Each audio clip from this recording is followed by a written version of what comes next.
Something I don't think I've mentioned is that I do quite like a wedge. Think the Lamborghini Countach or the Ferrari Modulo.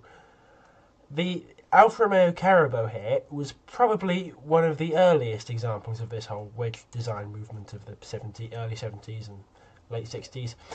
It was shown at the 1968 Paris Motor Show and was designed by Marcello Gandini, who was at that time working for Bertone. He wasn't head of his own studio yet. Its name, Carabo, is actually derived from Beetles, the Carabidae. I'm probably not pronouncing that right, but as you can see by the car's iridescent green and orange colouring, this sort of resembles a beetle.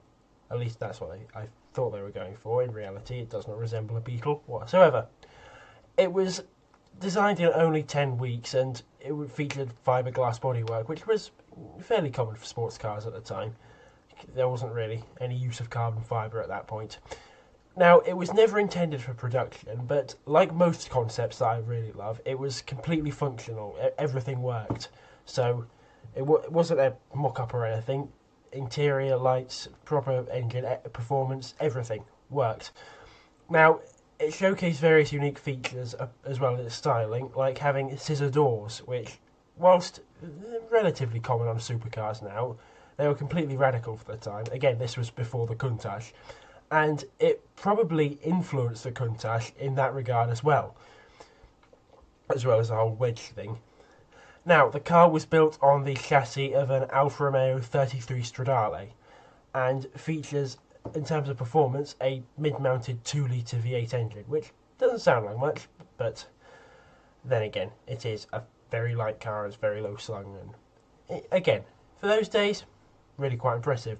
And the engine made 230 horsepower and allowed it to reach a claimed top speed of 155 miles an hour, which is claimed by just about every car company when they say their car wants to be sporty. It probably wasn't limited to that. I'd say that probably was around its actual top speed.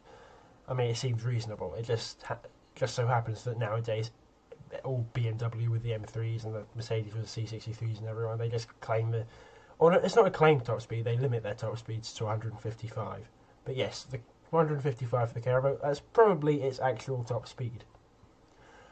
Now, in terms of my general opinion on the car, I said I like wedges, but just behind the Countach, this is probably my favourite one. I think that the styling is just right, despite it being one of the earliest examples. And as much as, if you'd have said that I'd like a car with iridescent green and orange paint, I would have laughed out loud. But no, I think the colours actually suit it quite well. Like, there's not too much orange, it's just that subtle stripe on the front, which almost reminds me of Ferrari's new design trend where they put the black stripe at the front, except on the Carabo I think the stripe is done a lot better.